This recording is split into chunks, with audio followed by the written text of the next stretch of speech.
expectation, pressure. Seize the moment. The greatest prize beckons. Don't worry, here's Murray.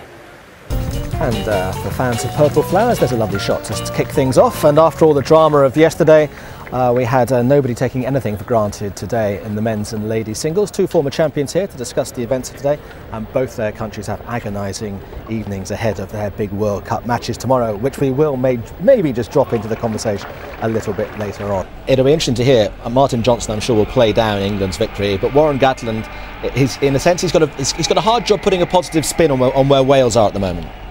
Definite, because again it looks okay, you know, looks a very attractive game. So Wales 19, England 26, and we're a third of the way through the first weekend of this year's Six Nations.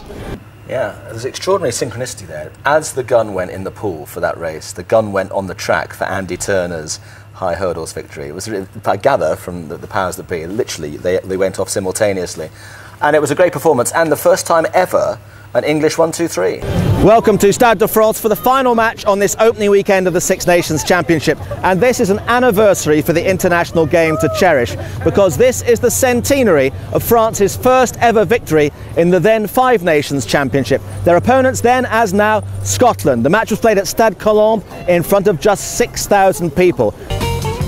Well, there's always a risk in World Cup year that the Wimbledon will take something of a back seat unless it can come up with something that's really special, and it's done more than that this year. Watched today by Lindsay Davenport and John Lloyd, who've marvelled at the fact that 10-8 in the fifth is now kind of a really dull way to round off a match. But the day was obviously made extra special by the first appearance for more than 33 years of Her Majesty the Queen.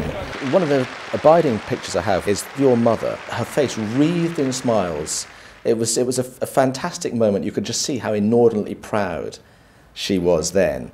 And I imagine you must have been similarly exhilarated by Zara's victories in the World and the European Championships. Yes, hers were a lot closer than mine, so it was perhaps even more satisfying in that respect. OK, well, I mentioned late matches. Katie O'Brien played an absolutely epic game on court 15 last night into the deep, deep gloom, and was very unlucky to go out. So it meant we had two British girls playing today, Anne Kyothafong, of which more in a moment, and also Heather Watson, playing in her very first Grand Slam, and she was up against a more experienced Italian opponent. Of course, the great thing about being a player is you can at least influence the outcome of the game, but if you're the parent sitting on courtside, all you do is just agonise over every single ball. So here is Heather Watson's first ever match in a Grand Slam, as told by her mum Michelle.